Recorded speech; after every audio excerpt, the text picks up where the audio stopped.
Happy Friday, everybody. Cinephile Mike is here, and it is day 54 of Oscar Rewind, my bi-weekly series of video commentary that reflect the work of this past year's Oscar nominees and winners. I dig deep into those IMDb profiles, and my hope is that you will discover a new, older favorite or revisit something that you maybe haven't seen in a while. As always, I'll be discussing the recent Oscar connection, awards history for the film, the box office information, the critical response, and as always, these reviews are spoiler-free. Now, before we jump in, do me a favor, click that subscribe button. You definitely want to be a part of all the cinematic goodness coming your way here. So, we are dedicated to visuals this month, and this next set of 3 focuses on cinematography. The wonderful way that these films were shot, and for the first of these 3, I'm going to be looking at Alluvial Film Company's drama, Ballast. Written and directed by Lance Hammer, the film was released in the fall of 2008 after its debut in January 2008 at the Sundance Film Festival. After its theatrical run, the film currently sits with a worldwide box office take of $81,864. Now, this includes an initial domestic take of $77,556 and an international take of $4,308, which is made up of its 2008 release and a small re-release in 2021 in the UK. Critically, Ballast was very well received with a 92% critical rating made up from 79 reviews and a 71% popcorn meter culled from over 2,500 audience reviews. Award season-wise, Ballast had some success in the festival circuit as well as some indie film awards. At its Sundance debut, writer-director Lance Hammer won the Directing Award and was nominated for the Grand Jury Prize. Also, the third award it was nominated for, and its second win, was for Best Cinematography, the reason we are here, and that prize went to Lol Crawley. A 6-time nominee at the Independent Spirit Awards, Ballast included nods for Crawley and Hammer again, as well as for the screenplay, several acting awards, and Hammer won Breakthrough Director at the Gotham Awards, which also nominated Ballast for a pair of acting awards. This on top of several other nods and wins throughout its journey, so it was a fair little mark on the indie film community. So like I said, we're here for cinematography, Lol Crawley. If you're wondering who that is, if you're not quite sure, well, after over 2 decades in the business, Crawley won his first Oscar off his first nod for filming the epically long The Brutalist. Clearly no stranger to realistic settings in his camera lens, Crawley's film credits also include work on 2 other Brady Corbet projects, The Childhood of a Leader, which I talked about earlier this season, as well as for Vox Lux, and then over 24 other projects in his cinematography career. So what is Ballast about? Set on the Mississippi Delta, we are witness to a fractured family unit. At the start, we meet Lawrence, played by Michael J. Smith Sr., who is in shock as his twin brother Darius has committed suicide. Unsure what to do, feeling alone and depressed, he attempts to take his own life, but fails. Meanwhile, we meet James, played by Jim Myron Ross, a young man of about 13 years old or so, who has his own problems. A little too deep in with a local drug dealer, he takes extreme actions to get funding, although it's never enough. His mother Marley, played by Tara Riggs, is a recovering addict trying to make ends meet for James and herself by working as a house cleaner. And adding to this, as I said, this is a fractured family unit, James is Lawrence's estranged nephew, as his father Darius had left him and his mother years prior, not being able to deal with some of what was going on with her drug abuse. So there's been some distance. They don't quite live near each other. It's close enough that James is able to travel back and forth on a motorbike, which sometimes he does. One of those extreme measures I talked about, at one point he actually steals Lawrence's gun and then holds Lawrence up at gunpoint for money to pay off the drug dealer. And unfortunately, as things begin to boil up into a chaotic explosion for almost everyone involved, Marley and James are forced to move into Darius's home, which is a side-by-side house on the same property with Lawrence.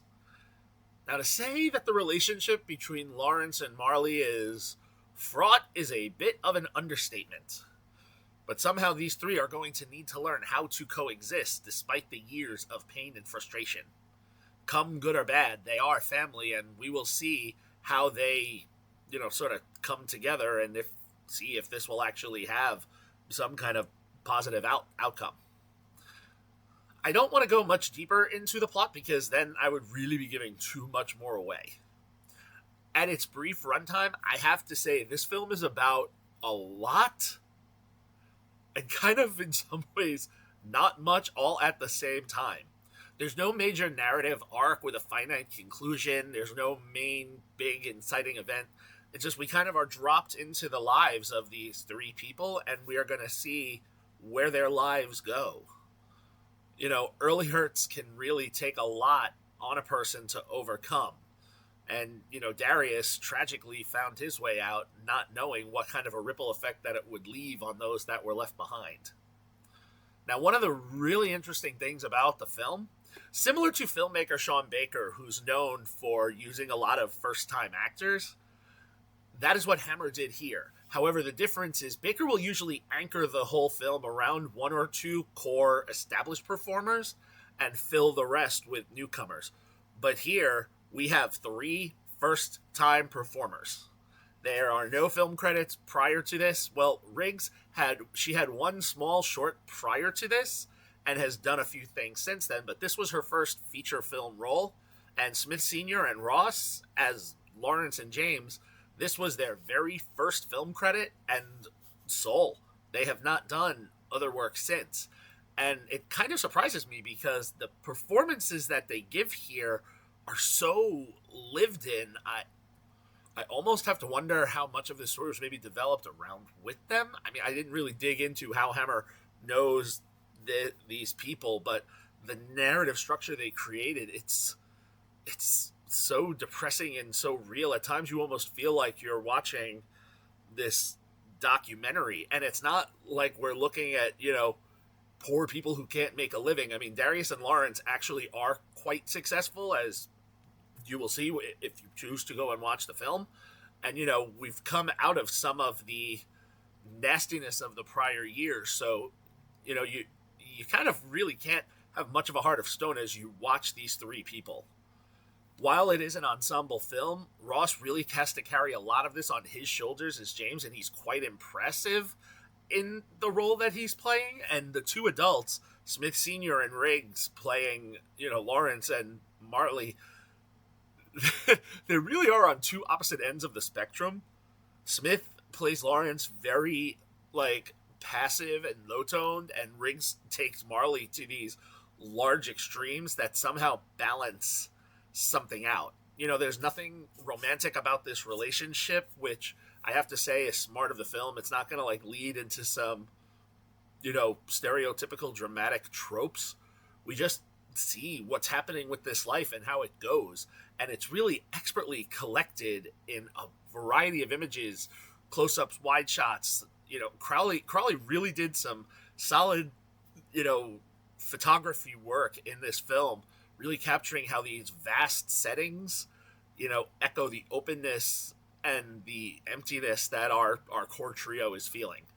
Hammer, as a first-time film director, really created a powerful, simple story, and it's a shame that there's no other work since then, prior to this film. His background was actually in visual effects, which I found interesting. He had 3 visual effects credits in the mid-late 90s. Visual effects on Practical Magic, Batman Forever, and Batman and Robin. Then, jump about 10 years, he makes a feature film debut, has some success, and then kind of falls off. So I can only hope they have one project listed for him that's upcoming, a Juliette Binoche film called Queen at Sea, which Hammer wrote and directed, that I hope we maybe get to see, because Hammer proved to be an interesting talent with Ballast, and we just haven't had anything else since. Ballast is really that type of small indie film that usually flies under the radar, and that is why I love Oscar Rewind and being able to uncover these little jewels. Ballast is a powerful 4-star film that is worth the watch, and unfortunately, after you watch it, you might forget about it because it's not going to sear in your memory, but it is definitely one to look at, especially if you are a fan of these intimate indie films.